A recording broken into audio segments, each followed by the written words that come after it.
It started with the slam of the door. Not the usual soft, apologetic click that Lauren used to make when she left the house late at night. No. Tonight, it was a loud, dismissive slam, like a bullet tearing through what was left of our marriage. The walls shook for a moment afterward, just like my insides did, but I stayed frozen at the kitchen table, gripping the edges so hard my knuckles turned white. The scent of her perfume still hung in the air. Sweet, heavy, cheap now somehow. It twisted my stomach into knots. I stared at the empty hallway, listening to the distant sound of her heels tapping aggressively down the driveway. One tap after another, like a countdown to something I couldn't name yet, but would soon find out. For months, there had been signs. Too many girls' nights, too many excuses about staying late at work, too many phone calls she had to take in private. My gut had been screaming at me, but I kept telling myself to trust her, to believe that we were just going through a rough patch. After all, marriage was hard sometimes, right? God, I was a fool. Earlier that day, she had picked a fight out of nowhere. She accused me of being controlling because I asked her if she wanted to have dinner together before she went out. That's all I said. Her face twisted into this sneer I barely recognized. You're suffocating me, Kyle. I'm not some prisoner you get to check in on every damn hour. I just stood there, stunned, while she grabbed her purse and stormed out. Suffocating her? I hadn't asked where she was going. I hadn't touched her phone. I hadn't even raised my voice. But suddenly, I was the villain. Convenient timing, wasn't it? I should have chased after her. I should have begged her to tell me the truth right then and there. Instead, I sat down in the cold, dead kitchen and stared at my untouched plate of lasagna. An hour passed. Then two. I sat in the same spot, chewing on the ugly, growing realization that something was very, very wrong. Around midnight, I couldn't take it anymore. I grabbed my laptop and opened the file I had been secretly preparing for weeks. It was all there, the carefully logged expenses under her name only, the hidden credit card bills, the cash withdrawals, the rental agreements she thought I hadn't seen, the reckless spending she'd buried under lies, and the most important document of all, the bankruptcy filing. Not under my name, under hers, solely hers. I had gathered every piece meticulously, quietly, waiting for the moment I would need it. And now, sitting in the dead stillness of our kitchen, I knew the time had come. I clicked submit. The button turned gray. The application was filed. Final. Binding. There was no undoing it. A shudder ran through me, but it wasn't regret. It was a strange, bitter thrill. A feeling like stepping off a cliff and realizing, at the last second, that you could fly. I closed the laptop, my hand steady. My heart. Not so much. It pounded against my ribs, furious and wild. Because somewhere deep down, I still loved her. Even now, even after everything, some pathetic part of me wanted her to come home, collapse into my arms, cry, and say it was all a mistake. But the better part of me, the part that had been bleeding out slowly for months, knew better. Lauren didn't love me. Not anymore. She loved the freedom, the adrenaline, the new man she thought I didn't know about. Well, let's see how much he loved her when she was bankrupt. I heard a car pull into the driveway around 3:30 in the morning. Headlights flashed through the window. The engine idled for a few seconds. Then a door slammed shut. I didn't move. I didn't breathe. The front door creaked open. She stumbled in, laughing to herself. Her hair was messy. Her lipstick smeared. Her heels dangled from her fingers as she tiptoed into the living room. I stayed in the shadows, watching. She didn't even notice me. Not until she grabbed her phone from the kitchen counter and saw the stack of mail I had left sitting beside it. Bills, foreclosure notices, letters from creditors, and, sitting right on top, the bankruptcy filing confirmation.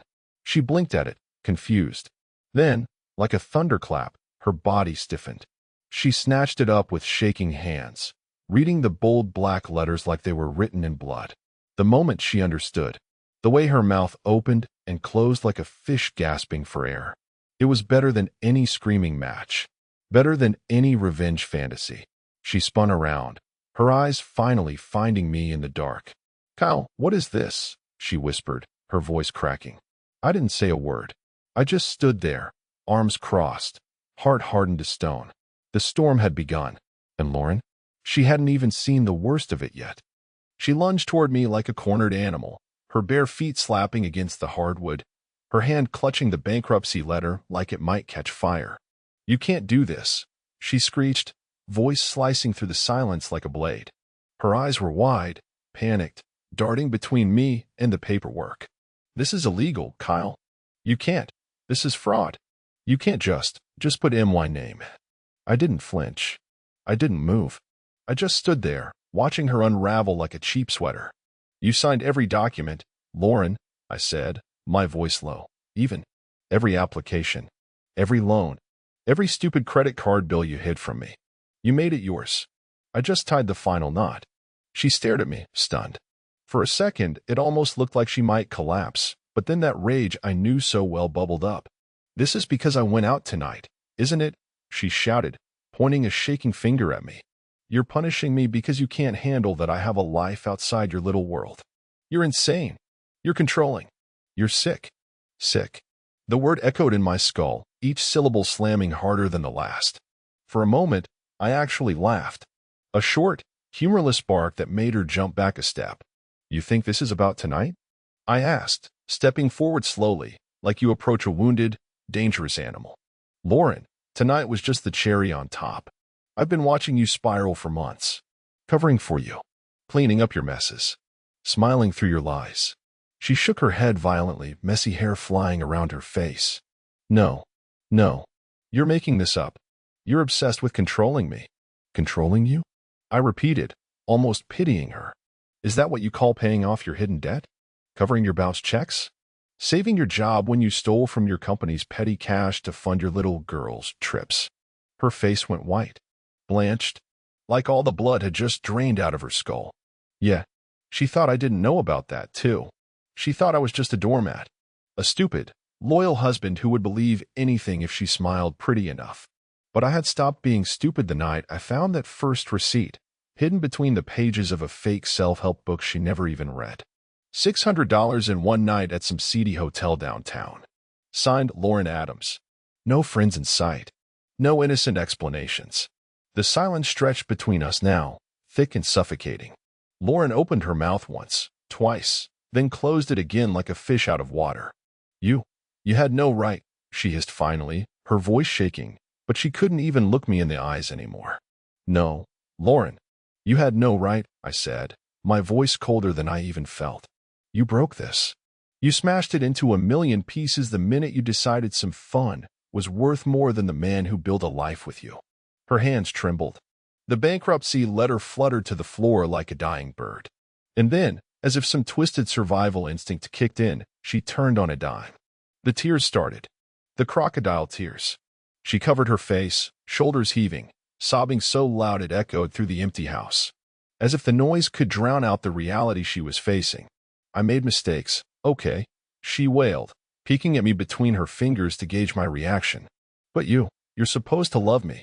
We're supposed to fix things. You can't just destroy me like this." I leaned in close, so close I could smell the alcohol and cheap cologne clinging to her skin. "You destroyed yourself, Lauren," I said quietly. "I'm just making sure you don't take me down with you." The sobbing stopped abruptly. She snapped upright, eyes blazing. "You think you're done with me?" she spat. "You think this is over? I'll fight you, Kyle. I'll ruin you." I smiled. For the first time in months, it was genuine. "Good," I said softly. "Try." The moment hung there, thick and toxic. And then Lauren did something I hadn't seen coming. She grabbed her phone and started dialing, fingers frantic, fumbling. Her face twisted with fury and desperation. 911. "What's your emergency?" I heard the dispatcher say. I raised an eyebrow, crossing my arms. "My husband," she shrieked into the phone.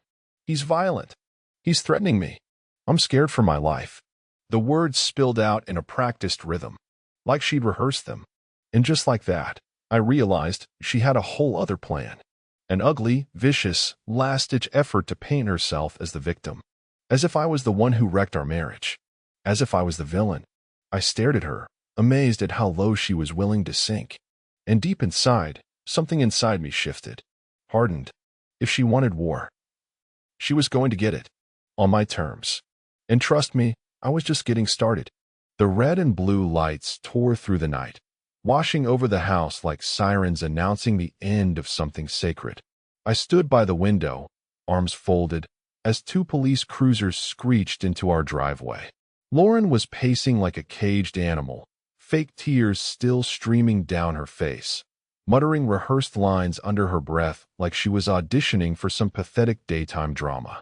"This is your last chance to fix this, Kyle," she hissed at me, her voice low and venomous, just before the first officer knocked on the door. "Tell them you were just angry. Tell them you lost control. Maybe they'll go easy on you." I didn't answer. I didn't even blink. I opened the door and stepped back, giving the officers a clear view of the scene. Lauren disheveled, but very much unharmed. The house untouched, not a single thing broken or thrown. The older of the two cops, a guy whose badge said, R. Wallace, narrowed his eyes as he scanned the room, instantly sensing that something didn't add up. "Sir, can we have a word?" he asked, voice steady but sharp. "Of course, officer," I said calmly, stepping outside onto the porch with him while his partner stayed inside to talk to Lauren, who immediately turned on the waterworks like her life depended on it. I could hear her voice rising behind me, trembling and high-pitched. He got so mad. He was yelling, throwing things. I didn't know what he was going to do. Wallace looked at me, unimpressed. "You want to tell me what's really going on here?" he asked quietly. I nodded. Without a word, I pulled out my phone and opened the security camera app. I turned the screen to him. Clear as day, footage of Lauren storming into the house alone, tripping over her own feet, yelling at nobody, grabbing papers from the counter, and screaming at the walls.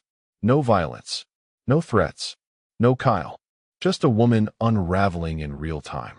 Wallace watched in silence for a solid minute, his jaw tightening. He glanced back at the house where he could still hear Lauren wailing inside, painting herself as a tragic heroine. When the footage ended, he gave me a long, careful look. "You got copies of this?" he asked. "Several," I replied. "Cloud backup too." He gave a single sharp nod, then spoke into his radio, low and curt. A few minutes later, they were walking Lauren out of the house, not cuffed, but definitely not with the triumphant smirk she had expected either. She shot me a look of pure hatred as they spoke to her outside, her hands wringing the hem of her shirt so hard I thought it might tear. She kept trying to whisper to the younger officer, her body language a mess of frantic gestures, but it was clear the tide had turned. Eventually, Officer Wallace came back to me. "We're not pressing charges either way tonight, sir," he said, "but I suggest you both take some space. Things are volatile." I nodded, keeping my face neutral. Lauren stormed past me into the house, slamming the bedroom door so hard a picture fell off the wall. I picked it up absently, a photo of us on our honeymoon, back when smiles weren't so heavy and laughter wasn't forced. I set it face down on the counter. As the squad cars pulled away, the house felt even more suffocating. But there was no time for reflection.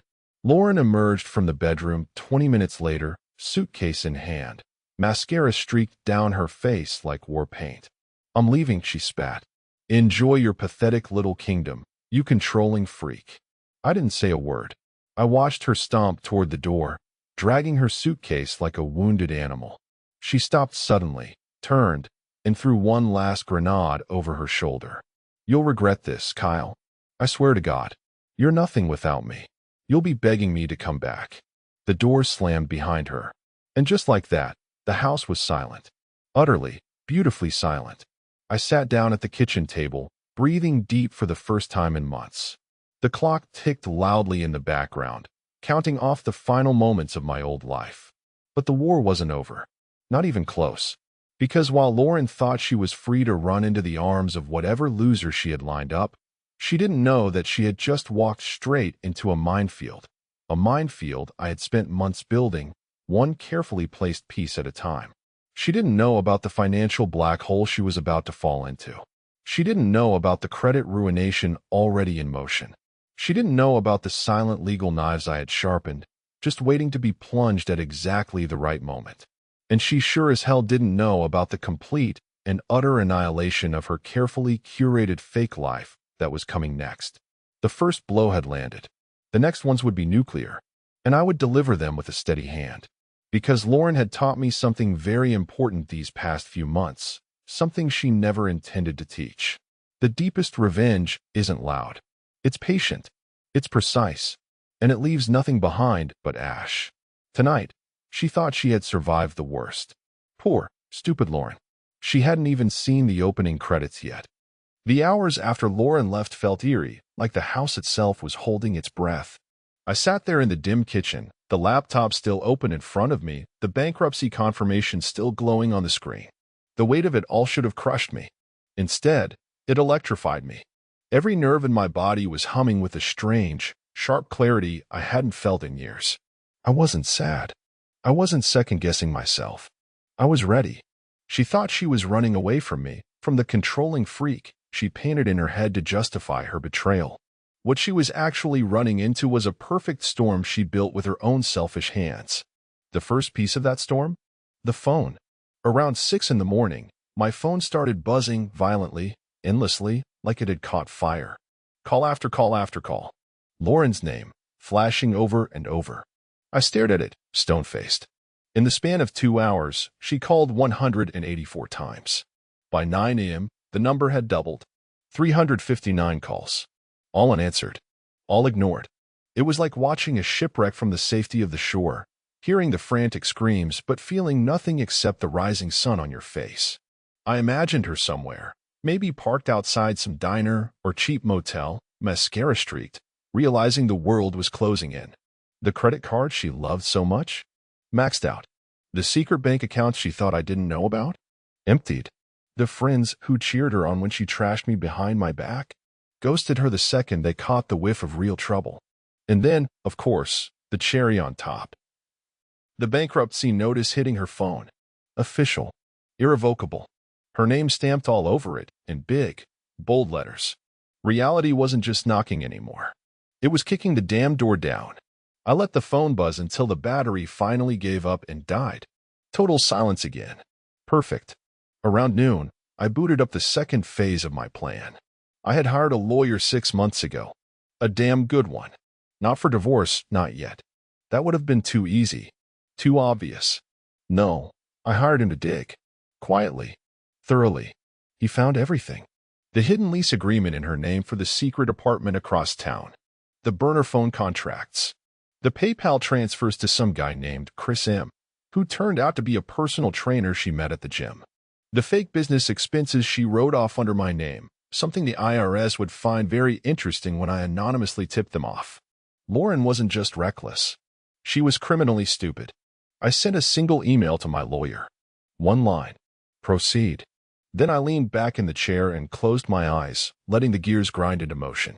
She had no idea yet, but in the next 48 hours, she'd be facing eviction notices from 2 different apartments she had secretly leased, bank account closures, a frozen credit line, IRS investigations into her fake tax filings, and a foreclosure lawsuit she'd be served before the end of the week. Every single thread she thought she could escape with cut. But I wasn't doing this out of spite. Not really.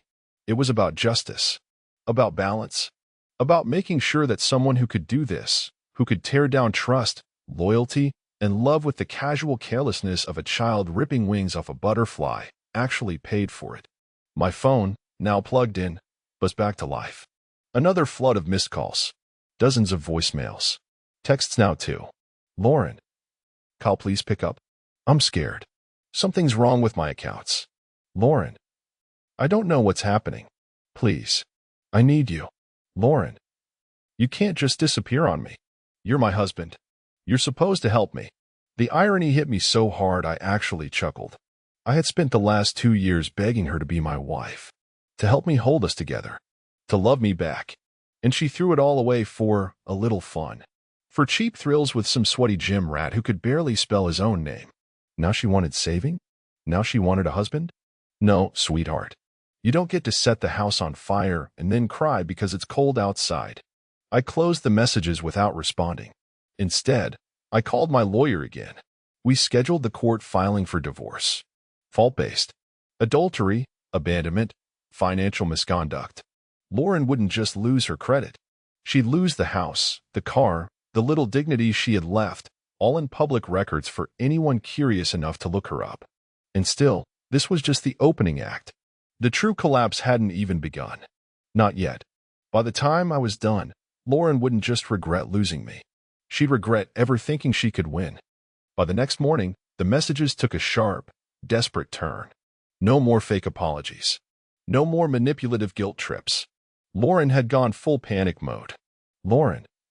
Kyle, please, just tell me what you did. I'm scared. They froze my accounts. I can't even pay for gas. Please. Please. Lauren. Kyle, please answer. I'm at Chris's and he's pissed. He said he's not dealing with a broke bitch. Kyle, I'm scared. I don't know what to do. Please. I read them over coffee, calmly stirring a spoonful of sugar into my mug while she spiraled in real time. It wasn't satisfaction I felt. It wasn't glee. It was closure. Pure, cold closure. She thought Chris would save her. The man she had thrown away a marriage for couldn't even float her a tank of gas. I wondered how long she had been fooling herself, imagining that when the fantasy collapsed, someone else would just swoop in and fix it. Newsflash, Lauren. Real life isn't Instagram. No one's coming. I let the minutes drag out slowly, deliberately, until I decided it was time to move to phase 3. I grabbed my phone, took a deep breath, and made the call I had been planning for months. Detective Hartwell picked up on the second ring. Mr. Adams, he said in his low, gravelly voice. Is it time? It's time, I answered. Hartwell wasn't a friend. He was a professional investigator I had quietly hired after I started noticing the discrepancies in Lauren's finances. He wasn't cheap, but he was thorough. And now he had a file, a fat, damning file, packed with evidence of Lauren's financial fraud, tax evasion, and identity theft. Things I had discovered too late to save the marriage, but early enough to save myself. Within hours, Lauren would be getting a formal notice. She was under investigation for wire fraud. I imagined her face when the letter arrived. I imagined the way her carefully built house of lies would come crashing down, brick by brick, while she stood there screaming that it wasn't fair, that she was the victim. The best part? I wasn't even the one filing the charges. The state of Illinois would handle that all on its own once the case landed on the right desk. It was important to me that it looked organic, that Lauren never saw my hand guiding the knife. She had to believe the universe itself was punishing her. That karma had finally spun the wheel back around, full speed. While I waited for confirmation from Hartwell, I began preparing the house for sale. I moved methodically. Packed up what I wanted. Set aside what I'd donate. Threw out everything that reminded me of her fake smiles and hollow promises. The house echoed differently without her. Bigger. Cleaner. Like it could finally breathe without all her poison filling the rooms. I went into the bedroom, the one she used to cry about needing to renovate, while secretly draining our savings account on designer clothes and spa weekends, and found her jewelry box sitting forgotten on the dresser. I opened it out of morbid curiosity. Inside were dozens of glittering trophies from her secret life. Gifts from men who weren't me. Necklaces, rings, cheap perfume samples. Each one a tiny, polished betrayal. I didn't get angry. I didn't even feel sad. I closed the box gently, carried it outside, and dropped it into the trash can without a second thought. Done. By afternoon, Detective Hartwell called back. Package delivered, he said simply. And, based on the surveillance you authorized, she opened it. I sat down slowly, a smile tugging at my lips. Lauren knew. And there wasn't a damn thing she could do to stop it. I turned off my phone. I locked the front door. I poured a glass of whiskey and sat in the middle of the living room, staring around at the house I was finally reclaiming. Let her call. Let her beg. Let her scream. This was only the beginning of her descent. Tomorrow, the repo men would arrive to collect the car she still thought she owned. Next week, the eviction notice would hit her secret apartment. By the end of the month, the lawsuit from the IRS would land in her trembling hands. And all the while, I would be here, living my life, rebuilding, watching her fade away like a bad dream I had finally woken up from. Lauren taught me something vital. When someone shows you what they truly are, you don't just walk away. You salt the earth they tried to poison. You make damn sure nothing they planted will ever grow again. And me? I was just getting started with the harvest. It wasn't until the third day that Lauren's facade truly cracked apart, pieces of it raining down like a collapsing house nobody cared enough to save. I was loading the last of my personal boxes into a rental van, the house officially going on the market in 48 hours, when my phone buzzed violently in my pocket. Blocked number. I didn't even have to wonder. I let it ring until it clicked over to voicemail. 5 minutes later, another call. Then a text popped up from an unknown number. Unknown. Kyle, it's me. Please. I'm outside. I need to talk to you. I'm not leaving until I do. I looked through the front blinds, and there she was. Lauren, or what was left of her. She was sitting on the front steps, hugging herself, wearing baggy sweatpants and a hoodie, her once perfect hair knotted into a messy bun. No makeup, no jewelry, no manicured nails. The queen had finally fallen off her throne. Heart. For a second, just a second, a strange pity flickered through me. And then I remembered every night I sat awake, wondering why I wasn't enough. Every birthday she spent too busy to celebrate. Every lie she told with a smile. I opened the door but didn't step out. Didn't invite her in. Didn't offer warmth. Just leaned against the frame, arms crossed, letting the heavy silence force her to speak first. Kyle, please, she said, voice hoarse. I didn't know it would get this bad. I didn't know you would actually. She stopped herself, biting her lip, looking up at me with wide, desperate eyes. Good. Let her feel it.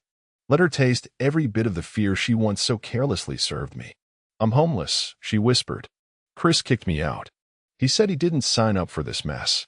I have nowhere to go. They froze my cards. They repossessed my car yesterday in front of his apartment. I stayed silent. I know I made mistakes, she rushed on. I know I hurt you. But you can't just destroy me like this. You're not this person, Kyle. You're a good man. You're better than this. The manipulation was almost impressive in its desperation. Appeal to my conscience. Play the victim. Act like this was all some tragic misunderstanding. I tilted my head slightly, pretending to consider. You're right, I said softly. I was a good man. Her face lit up, hope blooming across it like a weed. And then I met you, I finished, slamming the door in her face. I locked it, double-locked it, pulled the shades closed. Her fist pounded on the door. Her voice rose into a high, shrill wail, pleading, cursing, bargaining, cycling through all 5 stages of grief in real time. But I didn't open it again. Not once. After an hour of screaming and banging and sobbing, she finally stumbled away. I watched through the peephole as she shuffled down the sidewalk, dragging a small duffel bag behind her, looking utterly broken. The funny thing was, I didn't feel triumph. I didn't feel guilt. I didn't feel anything. Lauren had hollowed me out long ago. All that was left now was a man sweeping up the ruins, setting fire to the wreckage she thought she could bury him under. Later that night, as I packed up the last of my things, I found a photo album she had made during our 2nd year of marriage. Trips to the mountains, lazy Sundays in bed, smiling selfies after too much wine. Each picture a perfect lie. Each memory a careful betrayal, waiting to be uncovered. I flipped through it slowly, page after page, until I got to the last photo. A picture of us on a beach somewhere, standing side by side, arms wrapped around each other, grinning stupidly into the sun. She had written a caption under it in her bubbly, schoolgirl handwriting. Forever, no matter what. I stared at it for a long time. Then I closed the album, set it in the metal trash bin outside, and lit a match. The flames ate through the pages greedily, curling the edges into blackened ash. The photo of us blistered and crumbled, her face disappearing first, leaving me standing alone in the smoke. Somewhere across town, Lauren was probably crying to someone else, spinning another sob story about the evil husband who ruined her life. Let her spin. Let her scream. The truth didn't need defending. It just needed time to finish what I had started. And time was something I finally had plenty of. The next morning, the first real wave of consequences hit Lauren like a freight train. I knew it because I watched it happen, not from the sidelines, but from the war room I had built in silence long before she even realized there was a battle coming. It started with the eviction. The apartment complex manager, a heavy-set man named Rick who had no time for drama, called me early. We had spoken before, quietly, discreetly. Once I sent him proof that Lauren had fraudulently listed my name as a co-signer without my consent. His voice on the phone was almost cheerful. She got the notice today, he said, chuckling. Tried to play the poor little lost lamb routine. Didn't work. She's got 30 days, max. But with her credit situation, she won't make it 30 hours. She's radioactive now. I thanked him and hung up, feeling the first true surge of satisfaction ripple through my chest.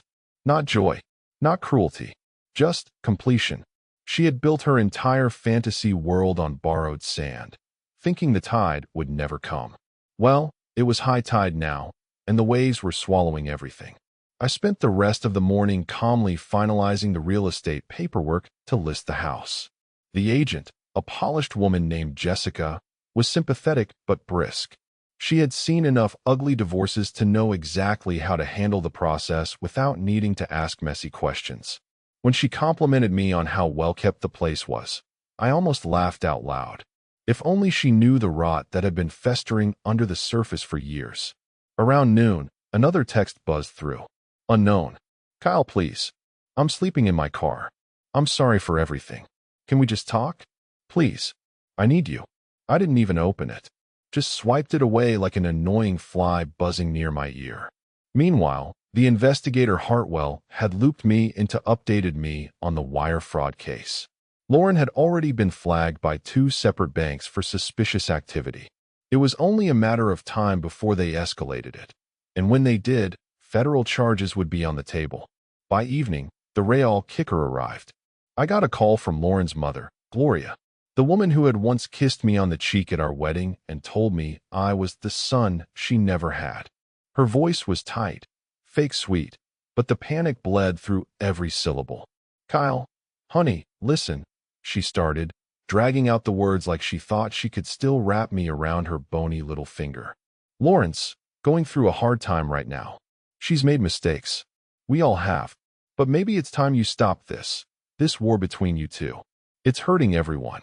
I almost dropped the phone laughing. The audacity. The sheer gall. They had mocked me behind my back. They had whispered that I was too boring for Lauren, too stable, too nice. And now, when the fantasy they pushed her toward had blown up in her face, they wanted me to clean up the wreckage. Kyle, sweetie, can you at least help her get a place to stay? Gloria pressed when I didn't answer. You loved her once. You can't just let her be homeless. I let the silence stretch so long that I could almost hear her squirming. Finally, I spoke, slow, measured, final. I didn't let her be homeless, Gloria. She made herself homeless.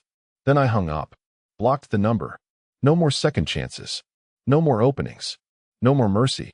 I knew, deep down, that Lauren was somewhere, huddled in her car, trying to explain to her new friends why the woman who once flaunted luxury handbags and spa days now couldn't afford a cheeseburger. Trying to find someone else to blame. Trying to spin a story that would make her the wounded hero instead of the villain of her own making. But nobody was buying it anymore.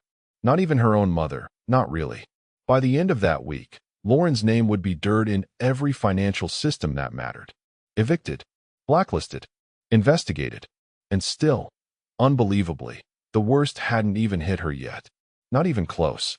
The lawsuits I had triggered were still making their slow, inevitable march through the system.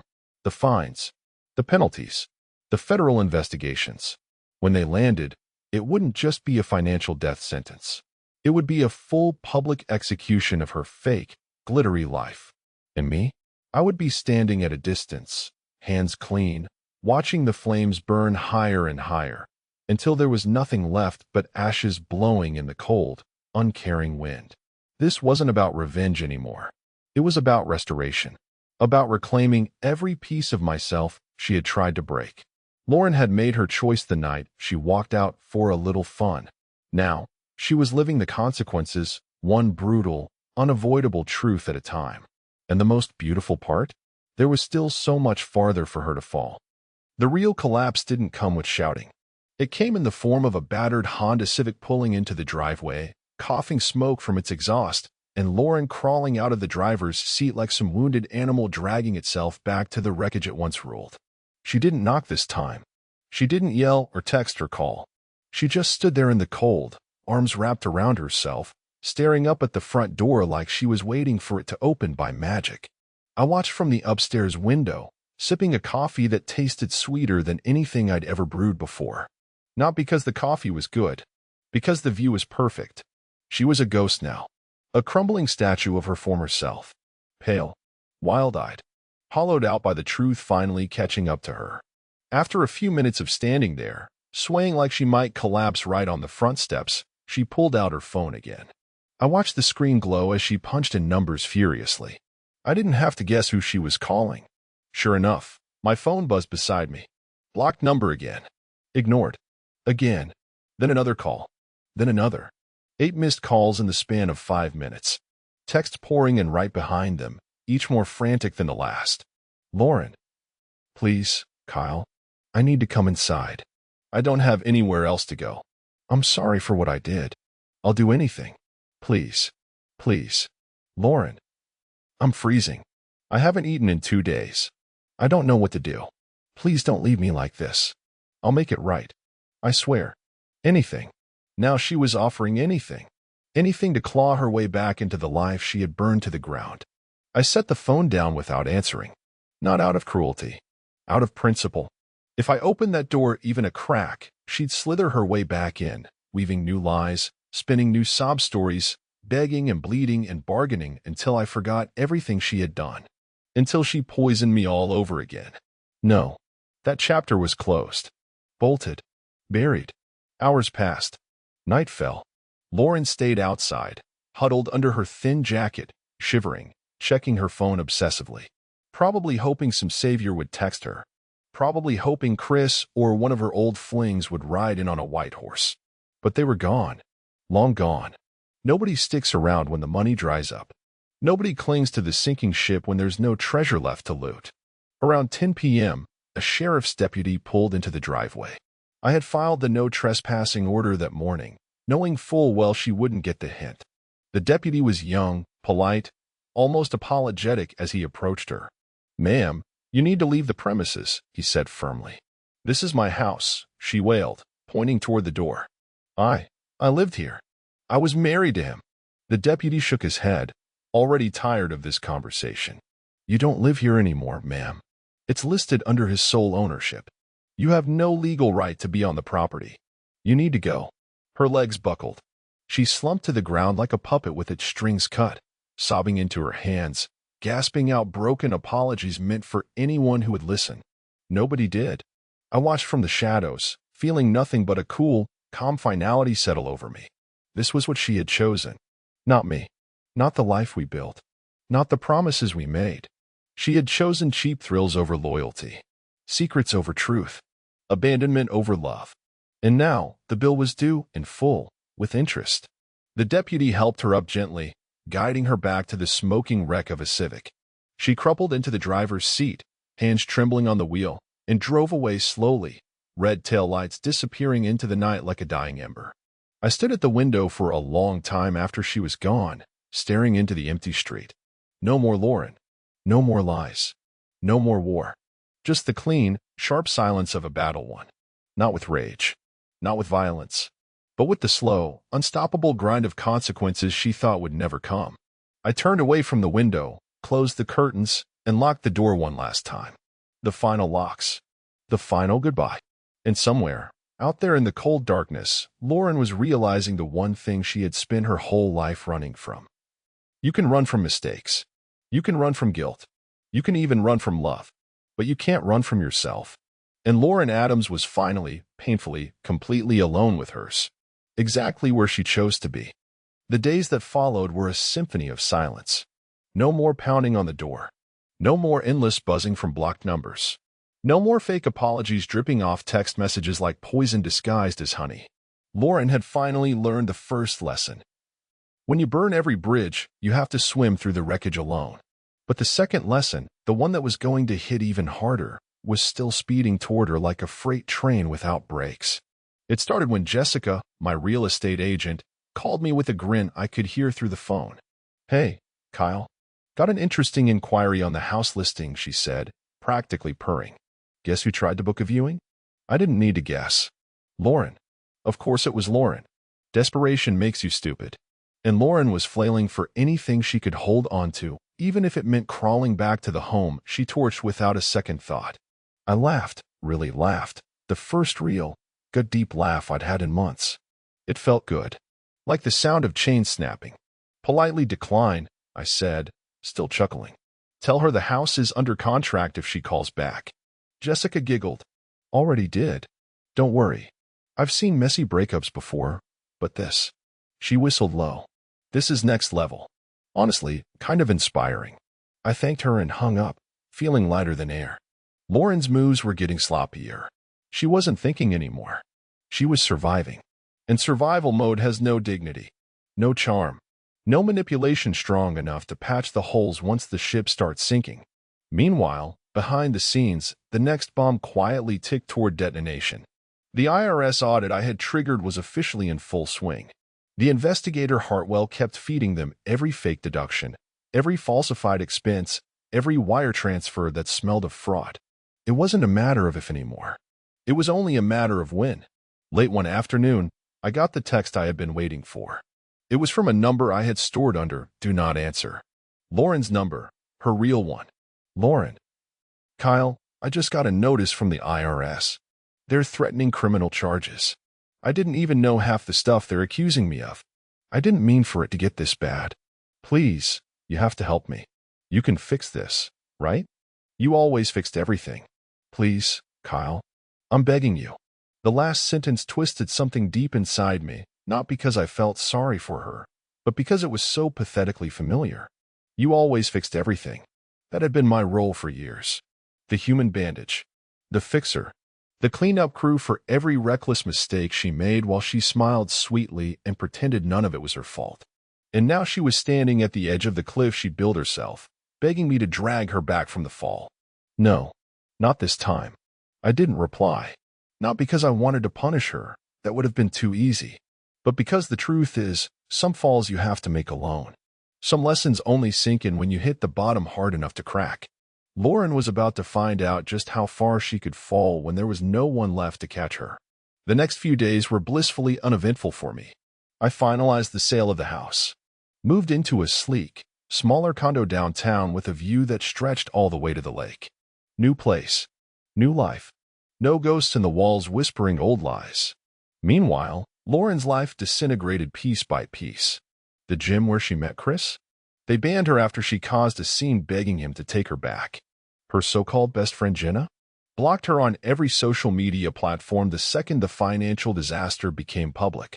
Even her own mother stopped answering calls, probably realizing that Lauren had become a walking, talking scandal she couldn't clean up with a few crocodile tears and fake family dinners.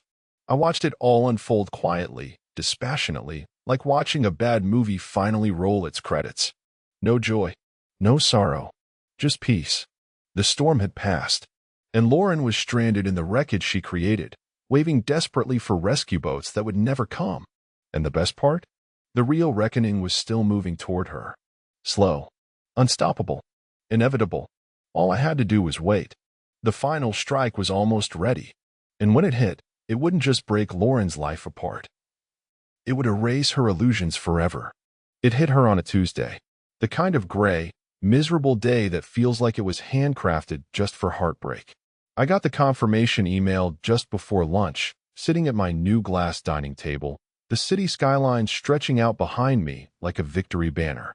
Subject, case update, fraud investigation finalized. Status, charges filed.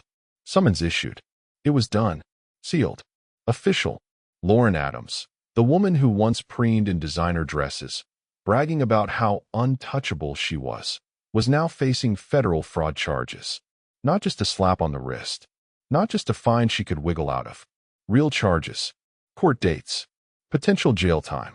I closed the email slowly, savoring the silence that followed. No explosions. No dramatic confrontations. Just the quiet, satisfying click of a door she could never pry open again. At first, she must not have known. For a few hours, her usual barrage of texts and missed calls slowed to a trickle. Maybe she thought I had finally given up. Maybe she thought she had survived the worst. God, she had no idea.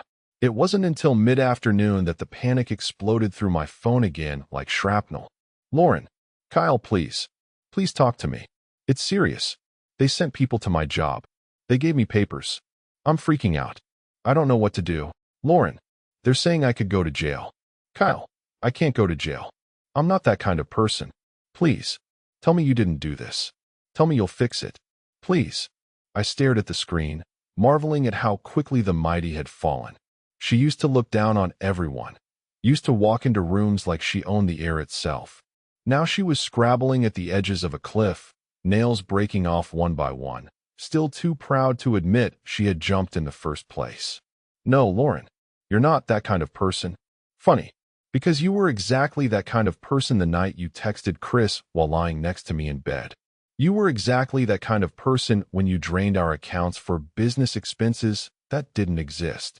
You were exactly that kind of person when you laughed at me behind my back, called me boring, treated my loyalty like a weakness. You just thought you'd never get caught. You thought life would always hand you another sucker to save you. Not this time. The final blow wasn't just the criminal charges. It was everything that came with them. The public court records, the media notices in the local papers, former business consultant charged with wire fraud, the whispered gossip at every brunch table she once graced with fake smiles and fake stories about her perfect life. The world was seeing her now, really seeing her, not as the golden girl, not as the victim, as the liar, the thief, the traitor. And there was no escape hatch, no Prince Charming, no miracle fix. Late that night, she tried one last time. A voice message this time, long, trembling, desperate. Her voice cracked halfway through. Not the theatrical, manipulative sobs she used to weaponize like clockwork. Real, broken crying. Guttural and ugly. Kyle, I don't have anyone else. Please. I'm so sorry. I didn't mean for any of this to happen. I was stupid. I was selfish. I know that now. Please, please don't leave me alone in this. Please. I'll do anything. I'll be anything you want. Just don't abandon me. Please. I listened to it once, then deleted it. I didn't even save it for later satisfaction. I didn't need to, because this wasn't about revenge anymore. It wasn't about proving a point. It was about finally being free. Lauren wasn't a chapter one needed to reread. She was a lesson carved into the stone of my life. One I would never forget. One I would never repeat. And as the city lights shimmered outside my window, stretching into the endless night, I realized something. She had always assumed I was the weak one, the one who needed her, the one who couldn't live without her. But the truth was, she was the parasite. And now, cut loose from the host, she had nothing left to feed on but her own mistakes. I poured myself a drink, toasted the silence, and turned my face toward the future, where Lauren Adams was nothing but smoke trailing off in the rearview mirror. The final reckoning was almost complete. Only one last nail remained for the coffin she had built with her own bare hands. The summons ordered her to appear in court within 30 days. No extensions, no bargaining, no deals. And that's when Lauren, cornered, feral, humiliated, made her final, desperate move. A move so pathetic, so predictably stupid, that when it happened, I didn't feel rage or vindication. I just felt tired. 1 week after the charges became public, my building's security called me. A tight, clipped voice over the intercom. Mr. Adams? There's a woman downstairs refusing to leave. She's been here for over an hour. My stomach didn't twist. My hands didn't shake. I knew who it was before they even said her name. Lauren. I stayed silent a beat too long, and the guard added, almost awkwardly, "She's crying, sir. Says she's your wife." My wife. The words were so ridiculous now they barely registered. Lauren was no more my wife than a pile of burning rubble was a home. "I'll be right down," I said, grabbing my jacket. Not because I wanted to see her. Because I needed to. I needed to witness, with my own 2 eyes, the complete and final collapse. I rode the elevator down in silence, feeling nothing but a grim finality settle over me. And there she was, huddled by the glass doors in the lobby, soaked to the bone in the freezing rain, clutching some torn purse to her chest like it could shield her from the judgment burning down around her. When she saw me, her whole face crumpled. She stumbled forward, arms outstretched, as if this was some tragic movie moment and I was supposed to drop everything, forgive it all, and hold her like the world hadn't been ripped apart by her own hands. Kyle, she choked out, tears mixing with the rain on her face. Please, just listen to me. 5 minutes. That's all I'm asking. I said nothing, just stared. She took that as permission to keep going, the words spilling out in a frantic, broken stream. I know I messed up, she sobbed. I know I hurt you. I was stupid and selfish and I thought you'd always be there. I thought I could fix it later. But now it's all gone. Chris left. My friends won't even look at me. My mom won't answer my calls. I have no one. No one but you. The raw, ugly honesty in her voice was almost pitiful. Almost. But it was too late for honesty now. The house was already ash. The bridges already cinders floating on the wind. I'll do anything, she whispered, stepping closer. Anything, Kyle? I'll go to therapy. I'll sign anything you want. Just, please, help me. Save me. I'll be what you need me to be. I swear. There it was. The final play. Not love. Not remorse. Survival. A chameleon trying to change colors one last time. I looked at her, really looked at her. Her soaked hoodie clinging to a body that once pranced through parties like she was untouchable. Her eyes, once so full of smug fire, now hollow pits of regret and terror. Her voice, once dripping with scorn, now trembling like a lost child's. And for a moment, just a moment, I thought about the man I used to be. The man who would have grabbed her hands, whispered promises, sworn to fix it all, no matter how deep the cuts ran. But that man was gone, burned out, reforged. No, I said simply. One word. Final. Unbreakable. She blinked, stunned, like she couldn't comprehend it. Like she truly believed there was no universe where I could refuse her. Kyle, please, she gasped. You don't understand. If you don't help me, I'll lose everything. I'll go to jail. You lost everything, I said, voice calm as ice. The moment you decided I wasn't enough for you. She stumbled back a step like I had slapped her. I tried to be your home, I said quietly. And you chose a hotel room with a stranger. Tears streamed down her face, her body shaking with silent, gut-wrenching sobs. But I felt nothing but a cool, aching clarity. You have 5 minutes to leave, I said, nodding to the security guard already stepping closer. Don't come here again, Lauren. Ever. She opened her mouth, maybe to scream, maybe to beg, maybe to curse, but no sound came out. Just a broken little whimper as she turned and fled into the rain, disappearing into the night like a ghost swallowed by a storm. I watched the doors close behind her, the heavy metallic clicks sealing her fate. The final door slammed. The final bridge collapsed. The final nail driven deep. There would be no encore. No second chances. No last-minute redemptions. Lauren Adams had chosen her ending. All I had done was let her have it. And as I rode the elevator back up to my warm, quiet apartment, the last piece of weight lifted from my chest. Finally, after all the years, all the lies, all the quiet, festering heartbreak, I was free. One more part remained.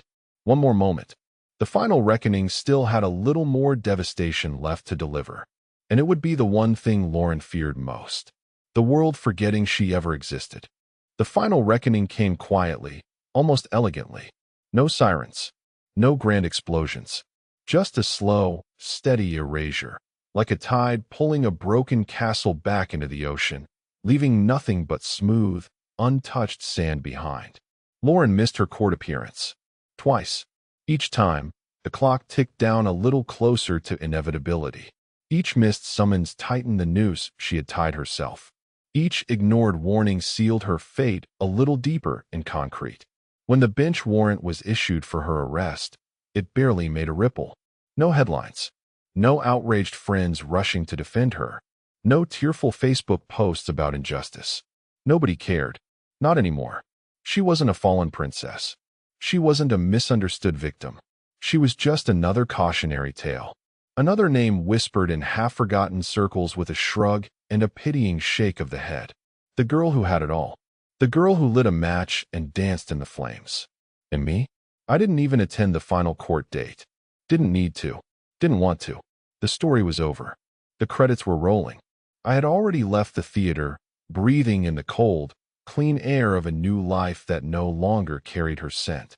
From what Hartwell told me later, the arrest was almost pathetic in its simplicity. They found her sleeping in the back seat of that same battered Civic, parked behind an abandoned strip mall on the edge of town. No fight, no scene, just a shell of the woman who once thought the world would crumble at her feet if she ever cried loud enough. In the end, it wasn't heartbreak that destroyed her. It wasn't betrayal. It wasn't even the charges or the debts or the eviction notices. It was being forgotten, discarded, ignored. Lauren Adams didn't know how to exist without an audience, without admirers, without someone to rescue her from the consequences of her own selfishness. And when the last person turned away, when the last bridge was burnt down to embers, she didn't rage against the ruins. She simply faded. I sat on the balcony of my new place that night, sipping a cold beer, the city lights stretching out around me like a living, breathing future. No ghosts, no echoes, no apologies. The world hadn't ended. It had begun. And somewhere, out there in the dark, Lauren was finally facing the truth she had run from her whole life. Nobody was coming. Nobody owed her anything. Nobody cared. Not anymore. I didn't toast her downfall. I didn't celebrate her ruin. I simply lived. And in the end, that was the greatest revenge of all. Living a life so full, so rich, so profoundly untouched by her memory, that it was like she never existed at all. She went out for a little fun. She called me controlling. She dialed 359 times, begging, pleading, screaming. And I answered her once. With silence. Forever.